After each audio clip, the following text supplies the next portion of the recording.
No, I'm sorry. This was Reagan announced.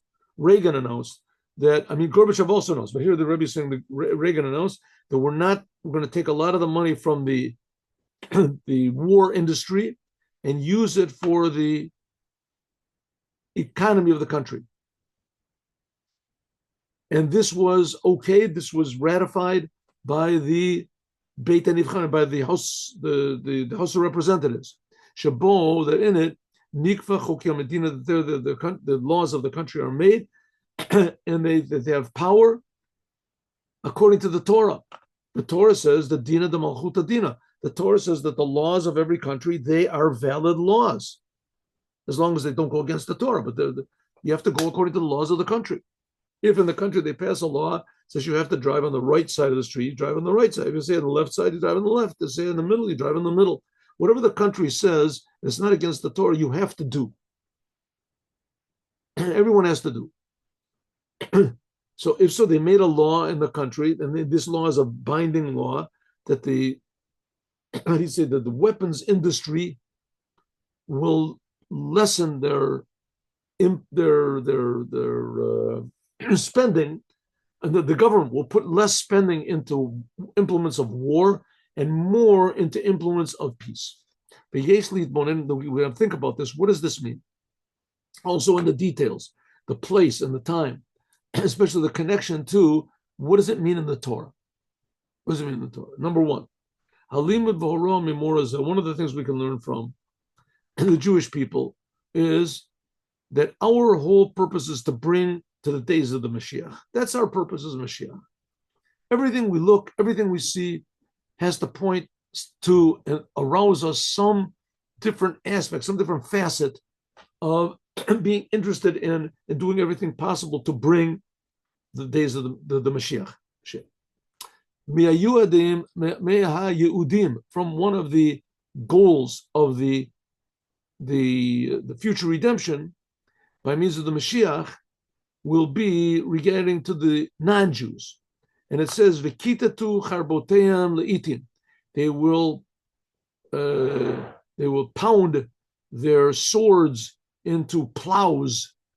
Plows, they call them plowshares. Why don't I get what plowshares? Anyway, plows. V'chanutoteim in the mizmoros. And their chanit, I guess their shields, whatever, into another implement of plowing and working. Lo yisa goy goy cherev. Nations will not lift up their swords to one another. But lo yamdu od milchama. There won't be any more wars. Pretty good. Well, the Hosif, that's one of the things of Mashiach. Okay, what's the big thing? Why? What's so bad about war? What's so wrong about war? Some people get killed. Big deal. War means basically that life starts to lose its value. Life starts to lose its value. Ideally, what war is supposed to be is a war of defense. Someone comes to attack you in order to save your life. As you attack them, or you preempt, you attack them. It says Hashkem lahargo before but ideally, war is supposed to be only to protect yourself. That's what war is supposed to be, only to protect yourself. What if there is no danger from the other person? There's no danger for the other person. Then there's not supposed to be any war. Not supposed to be any war, right? The Nazis, there was a big, how do you say, novelty. They just attacked innocent people for no reason. Just attacked them and killed them. I guess maybe Attila and the Hun did the same thing, but they just attacked and killed innocent people for absolutely no reason whatsoever. They weren't. They tried to claim that we're being intimidated, we're being threatened. Ideally, if one country is not threatening the other, so that there'll be no purpose for war. So what's the situation in the world? That everyone suspects everyone else. Everyone suspects everybody else. I'm not a history major, but I think that the Nazis had a big part in this. The communists also. They attacked a lot of countries. They just just attacked people for no reason. Just attacked because they wanted more land. So they made wars. So therefore, if you can just get it into everybody's mind that life is very valuable, it's not worth losing life for just to attack people for no reason, right? In order to increase your land or whatever. So that's a big accomplishment. That's the accomplishment of Mashiach. Accomplishment of Mashiach is that life is precious. Life is precious thing. And precious thing. And life has to, in order for life for a person to express the potential of life, there has to be peace. If there's war, then you have to you're always afraid, or you have to be attacking or killing somebody else, whatever. So if there's peace, then that can be the proper, how do you say, climate for prosperity. And inside of every human being, inside of every life we have no idea how much potential there is in every human being in the world. So if there's peace in the world, it's for prosperity, then there can be education, then there can be tremendous, who knows how much potential there is in Africa, the land of Africa, and the people of Africa, right? The human beings that are there, that they've been up to now, they've been, right, basically taught that they're worthless. Right? They're worthless. Even their leaders, terrible leaders. As soon as you can get a good leader, that's what Mashiach is supposed to be. That's the whole idea of the Mashiach. Melech HaMashiach himself is, like it says in the beginning of the sentence, V'shafat bein goyim v'ochiach la'amim rabim, that he will judge, and this is a sentence by Isaiah, that he will judge between nations and he will reprove, let us say, teach the nations. Hashofet hu melech HaMashiach. Who's going to be this judge? It's going to be the Mashiach. The Mashiach will be the master over all these nations. And he will, just like King Solomon was, with his wisdom, and he'll teach them and say who he's going to say who is guilty, and he's going to see who can correct this, how do you say, the crime and the decadence and the crookedness and etc. lies of the country. Because of this, there won't be any more war between people, because there will be peace between them. They won't have to have any more wars. They'll pound their implements of war in order to be implements to work on the ground, etc. So it will be in the end of days. It will be Hara Bayat Hazeh, in the mountain base of Migdash, where is, and near Allah will run to it all of the nations. Rabim v'omer lechu na'aleh, let's go to the mountain of God, the God of Jacob, and we will go in his ways. Because from Zion will come out, the Torah will come out, and the word of God will come from Jerusalem. And who will be the teacher of everybody? The Melech HaMashiach. Melech HaMashiach will come and will explain all the words of the Torah and explain how it's relevant to every person and explain to everybody that God cares about everybody. That's what it says, the Melech HaMashiach, he'll judge. And since that in these days, right, it's a big problem. People don't know what's right and what's wrong. They don't know what's good and what's bad. They can stand up a person like Stalin or Yamach Shemel, like Hitler or the Mao Zedong, say what is good for the good of the people. We have to starve 100 million people. It's worthwhile. And say that it's worthwhile. We'll have success. Well, the country. So therefore, now that all the countries in the world, says the Rebbe, the countries in the world are announcing that they are going to stop war, and they will increase, put their money and their energy into the produce of the country, the positive things. It's talking to me. That's one of the signs of Mashiach, that the world will stop their weapons of war. They're knock their swords into plows. Shaviras Kliyam Milchama, breaking the vessels of war. Lasot Mehem, to make them vessels to work on the ground. Eretz Mimana Yatzel Lechem, that from the earth comes bread. There won't be any famine. There won't be. As a Simon Baruch, this is a clear sign in the beginning of this, the coming of the Mashiach. So people will be interested in health. People will be interested in life. They'll be interested in progress. And progress won't be who can make the best missile and who can make the most powerful bomb and who can make the best, whatever it is, X-ray, what is it, the destructive rays or something. Kids said we're found, said the Rebbe sister, we are now found in the highest times, the Hechter Zeit, of the coming of the Mashiach. Behold, this Mashiach is going to come as Roim, so we can see in the beginning of the Mashiach on the people. Like it says, what does it mean? Shafet bein hagoyim. Now, how do we know? The Rebbe always said, who is the Mashiach? The Mashiach is the leader of Chabad. And the Rebbe basically said that it was always the previous Rebbe. Previous Rebbe, he is the leader of Chabad, and he himself, the Rebbe himself, he's just carrying on. He's just sort of carrying on this. He's a servant of the previous Rebbe. In any case, whatever you want to say, the previous Rebbe is the Mashiach, the Rebbe is the Mashiach. The Mashiach, he's judging all the people. He's doing the job. How is he judging all the people? How does this connect it at all to the Rebbe? How is it connected to him? This is because we see that now in our generation, that God has put into the hearts of these leaders of the world, says that the hearts of kings and leaders is in the hand of God. Where is this? This is a language in Mishle, in Proverbs. In Proverbs, it says in the hands of God, the hachlit, that they decided and they announced together that they are going to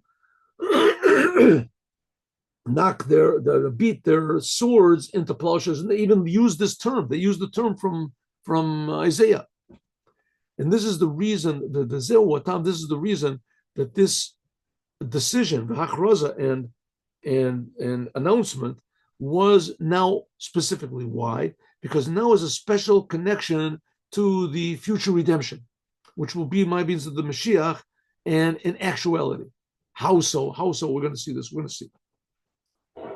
See if we can add on that the connection of this amazing occasion that all of these nations met together and decided on peace. This is the beginning of the work of the Mashiach. Is stressed. How do we know? On the details. What's the detail? First of all, the place and the time.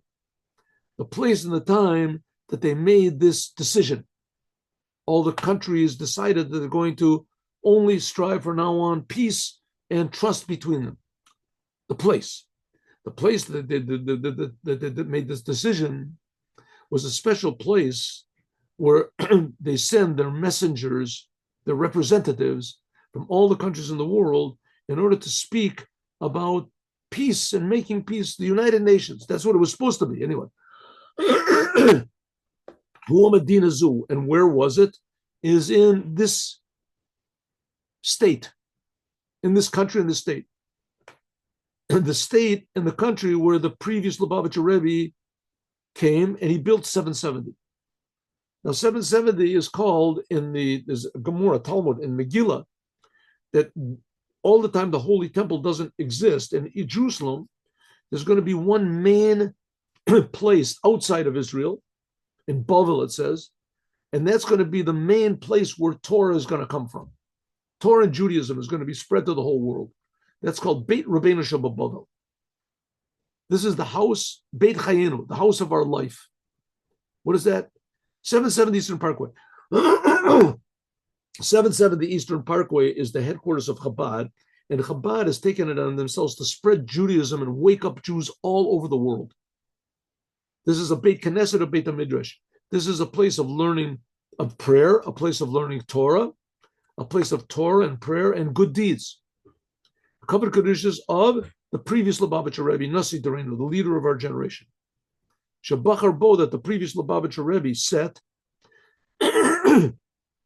his place to live in, specifically in New York, and from here, Teitzei Torah will go out, spreading the Torah, the well springs of the Torah to all of the world until the Mashiach actually comes.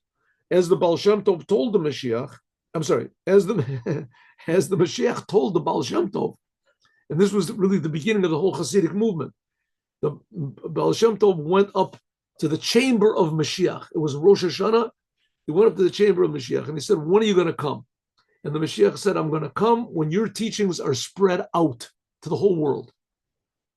And he said, that's the whole idea of Hasidut.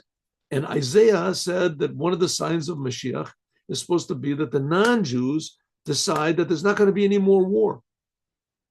What does this mean? When the leader of our generation, the previous Lubavitcher Rebbe, let's get a picture of him. We had a picture before, so let's do it again. Let's see how we're going to do this, like this and like this. Here we go. No, no, no, no, no.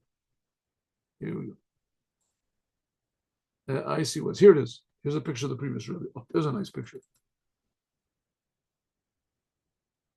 Here, here. That's not the Rebbe. There's a picture of the Rebbe. Oh, huh? There's a picture of. Ignore this. Here. There. Picture of the previous Lubavitcher Rebbe. Right here he is. There are more pictures of him. Here's a lot of nice pictures. Here's a nice picture of the previous Rebbe, Lubavitcher Rebbe. Okay, this is the previous Lubavitcher Rebbe. Let's just get here. Here, that's the big picture. Okay, good.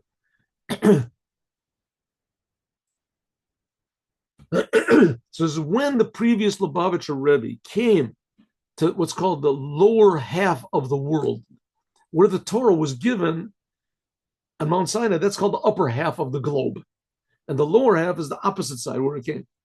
So the previous Lubavitcher Rebbe, just a very short history of him, he was the leader of Chabad for 30 years. And basically 30 years. I mean, basically that can be divided into three periods. The first 10 years he was in communist Russia. And he was sentenced to death and he was put into prison. They were supposed to kill him and miraculously he got out. The second 10 years, he was in Poland. He was in Poland, in Warsaw. In Warsaw, in Latvia, but mostly in Warsaw. And he was there until the war started.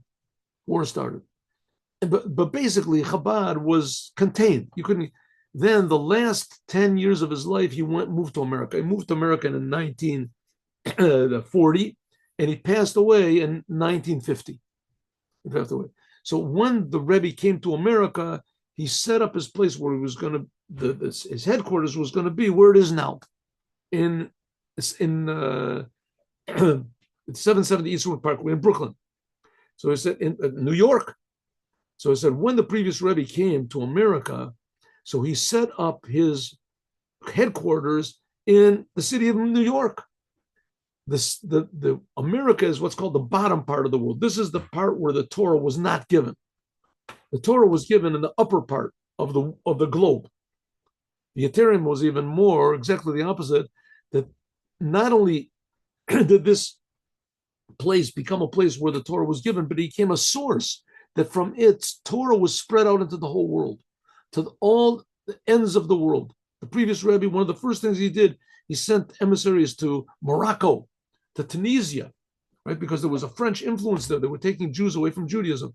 Al Yadei, by means of his emissaries that he sent to the ends of the world, until the furthest pushed away place in the world, in order to spread Torah and Judaism between the Jewish people, including also those people who lived, the Jews lived bein umas ha'olam, bein the non-Jews, umedabrim b'lashonom, and speaking their language, and etc. He sent emissaries over there so that the emissaries would learn to speak Moroccan, they would learn to speak Arabic, and they would speak to the people, etc. They would, and even more, Gamze Ikra, this is the spreading all good and kindness and honesty also among the non-Jews, to be an example, by means of doing the non-Jews that they should do what's called the 7 Noahide commandments, which that's the idea of Mashiach. Mashiach is going to bring all the non-Jews to drop their religions and just to worship God in a normal way by doing the 7 Noahide commandments.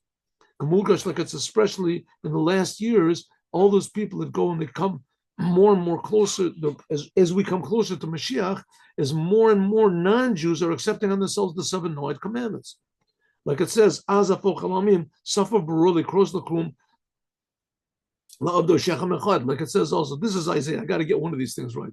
No, it's not. It's Sephania. It's Sephania. How can I forget this? I don't know. In Sephania, it says that all the world will come and call out to God and worship God with one shoulder. Says the Rebbe, we've seen in this last few years a year of miracles, a year of wonders, a year of wonders in everything. That's Tafshin Nun, Aleph Tafshin Nun Beit. We've reached the ultimate level of spreading out Judaism in Russia. Shabashata, that in its time, in the time of communism, Charta al Degla, it carved out on its, how do you say, its motto of Russia was milchama, war against spreading out Torah and Judaism. That they, in Russia, they declared war against Judaism. They declared a war against any form of belief in God. Anybody that believed in God in anything, they just made a war against it, including also that they put the previous Rebbe in prison. And after that, as a result of that, they evicted him from Russia. He didn't want to leave Russia. He didn't want to leave his Hasidim. Nevertheless, this is drawn down also. This is drawn also to the emissaries of the Rebbe, Shluchi Nasi, of the emissaries of our Rebbe, and spreading out Torah and Judaism quietly and self-sacrifice over in Russia. In Russia, you couldn't spread out Judaism in a revealed way. That was up to when? Up to now. Up to now. Listen, before that, it was also, it was under the Tsar. Under the Tsar, you also couldn't spread out Judaism, but there wasn't that much of a necessity because most of the Jews, if not all of them, were religious in Russia. Most of them, if not all of them. Little by little came creeping in the what was called the Enlightenment movement, where Jews started leaving Judaism. And those Jews, you couldn't spread Judaism to them. They were actively running away from Judaism. They were making a war against Judaism.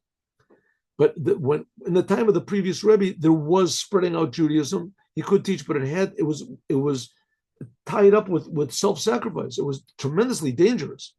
There were a lot of Hasidim Chabad that were killed. A lot of their children were taken and put into what was called the orphanages, communist orphanages, where they would just be totally separated from Judaism.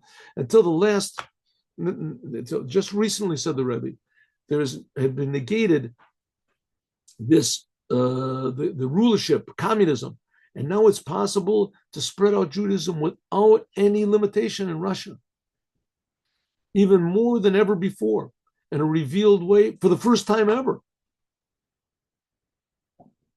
And now there can even be, now that there's this new government in Russia, and they announced that there's going to be justice and righteousness and peace, and they're going to come back again and make their founding religion. It's okay to be religious in Russia.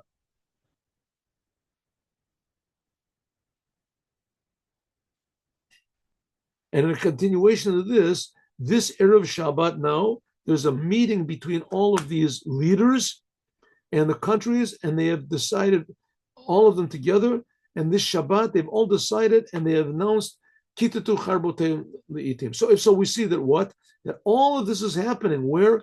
In the city, New York, that the previous Rebbe chose. That in it, he said that he was going to, that in it joined together Manhigei Medinos, all the leaders of the country, including also the leader of America. Then it was Reagan. That he had to come from Ira Bira, the Irzeh, he had to come from Washington to the city. This hints at all this came from the spreading out of Judaism and the 7 Noahide commandments of tzedek and yosher, of justice and righteousness in all of the world. That this is made by means of who? The leader of our generation, the previous Lubavitcher Rebbe, and he's the Moshiach of our generation. And by means of the completion of his service and all this that we did before, as therefore he made this city and eventually the whole world will be a vessel for the beginning of the Melech HaMashiach. Like it says, Shafat Bein HaGoyim, that he will judge between the nations, and he will reprove many nations, and they will turn their swords into plowshares. That's what Isaiah says. So we see that the meeting of these, now, even though that now the world is pretty well confused, and that everybody's screaming at everybody else, and there's this terrible war going on now in Russia and Ukraine, so everything has sort of fallen down. But that doesn't mean that what the good that was there has been negated. It just means that it's been suspended. And that because it happened once, it'll happen again, because that's the goal of mankind, is that there should be peace. So because we saw that it was possible and that it did actually work for any amount of time, and even though it was a bit difficult to maintain, but we'll see that it broke the ice. And so we're going to see now that it's possible that this could be done in a permanent way, that there'll be permanent peace between all mankind, as we'll talk about more, God willing, tomorrow. Now let's do the Yom Yom.